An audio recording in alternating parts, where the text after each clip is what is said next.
Nam mô Bổn Sư Thích Ca Mâu Ni Phật. Nam mô A Di Đà Phật.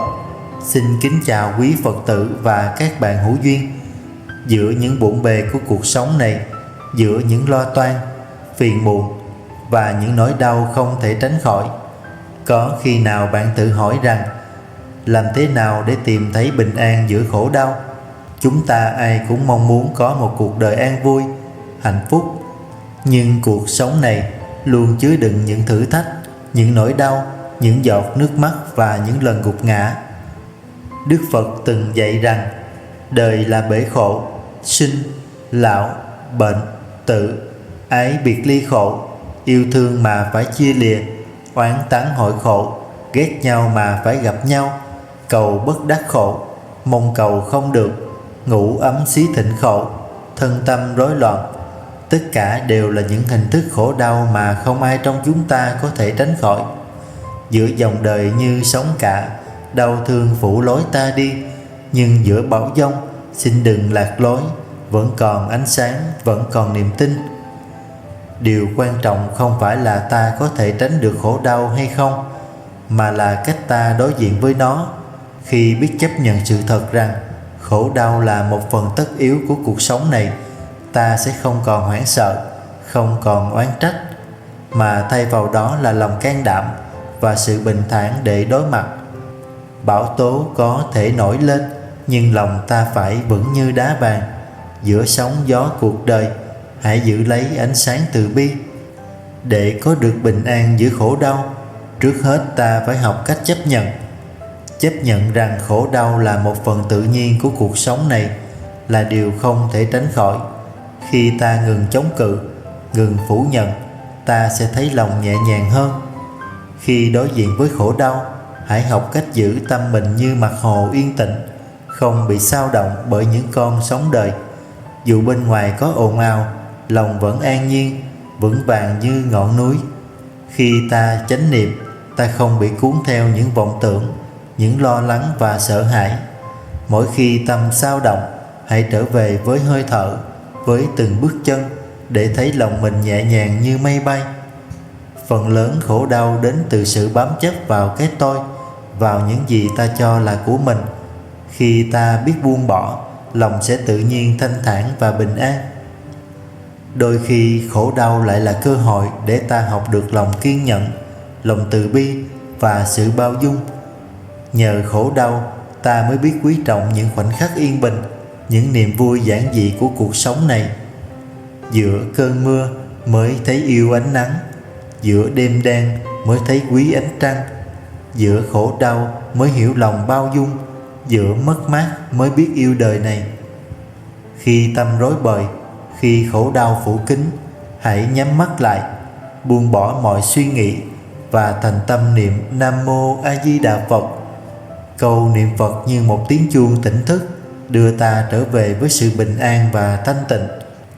Khổ đau nếu biết chuyển hóa, có thể trở thành nguồn sức mạnh, thành bài học quý giá giúp ta trưởng thành hơn. Giống như hoa sen mọc từ bùn lầy nhưng vẫn vươn lên tinh khiết, mỗi nỗi đau cũng là một cơ hội để ta tìm thấy chính mình, để học cách yêu thương và trân trọng những gì mình đang có. Khổ đau là lửa thử vàng, là mây mù che ánh nắng, nhưng qua bão tố ta sẽ thấy rằng trăng vẫn sáng, lòng vẫn bình an. Một trong những nguyên nhân chính của khổ đau là sự bám chấp vào quá khứ, lo lắng cho tương lai, chấp vào cái tôi, chấp vào những thứ vô thường. Hãy học cách buông bỏ, để lòng mình nhẹ nhàng như gió thoảng, như mây bay. Buông xuống hết lòng nhẹ như mây bay, để thấy đời không còn nặng gánh, để thấy lòng không còn vướng bận, để thấy bình an giữa biển đời trôi. Niệm Phật không chỉ là cách kết nối với từ quan của Phật, mà còn là cách giúp ta trở về với chính mình, với sự thanh tịnh, bình an vốn có.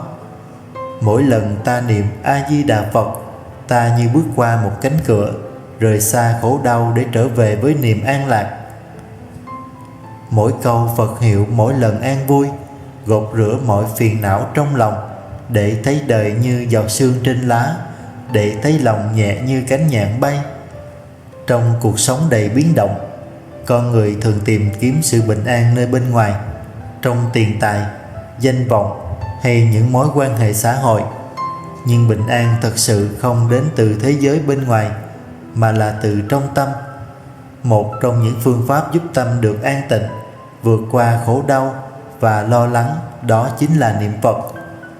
Niệm Phật không chỉ là lặp lại danh hiệu Nam Mô A Di Đà Phật bằng miệng, mà là một pháp tu thâm sâu đưa con người trở về với chính mình. Khi ta niệm Phật, ta đang buông bỏ những suy nghĩ tạp loạn, khép lại dòng chảy của vọng tưởng và hướng tâm về một điểm sáng thanh tịnh. Từng câu niệm Phật như một nhịp cầu kết nối giữa ta và Phật, giữa tâm phàm và tâm giác. Khi lòng đầy dông bão, hãy ngồi xuống, nhắm mắt lại và niệm Phật. Mỗi tiếng Nam Mô A Di Đà Phật là một làn gió nhẹ thổi qua những muộn phiền. Dần dần, nỗi buồn lắng xuống, lo lắng dịu lại, tâm mang trú trong phút giây hiện tại. Bình an không ở đâu xa, chỉ cần ta khởi niệm Phật, an lạc sẽ hiện tiền. Niệm câu Phật hiệu trong lòng, nhẹ như gió thoảng giữa dòng phù sinh. Buông phiền muộn, bỏ lợi danh, tâm an lặng lẽ mát lành suối trong. Cuối cùng, hãy sống với lòng từ bi, hãy biết yêu thương, biết chia sẻ, biết đồng cảm với nỗi đau của người khác. Khi ta mang lại bình an cho người khác, chính là ta đang gieo hạt giống bình an cho chính mình.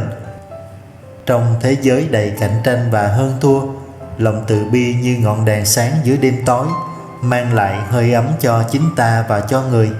Sống với lòng từ bi không chỉ là thương xót người khổ nạn, mà là mở rộng trái tim để cảm thông, tha thứ và giúp đỡ vô điều kiện. Từ bi không đòi hỏi chúng ta phải có thật nhiều để cho đi. Đôi khi một ánh mắt hiền từ, một lời nói nhẹ nhàng, một hành động nhỏ bé cũng đủ xoa dịu nỗi đau cho những người khác. Khi ta sống với tâm từ, oán giận tự tiêu tan, hận thù không bám rễ, và ta cảm nhận rõ sự bình an lan tỏa từ bên trong. Lòng từ bi không khiến ta yếu đuối, mà giúp ta mạnh mẽ hơn, bởi vì ta vượt lên được cái tôi nhỏ hẹp để hòa mình vào nỗi khổ chung của muôn loài. Từ đó, bình an không còn là điều mong cầu, mà là điều tự nhiên có mặt mỗi khi ta sống.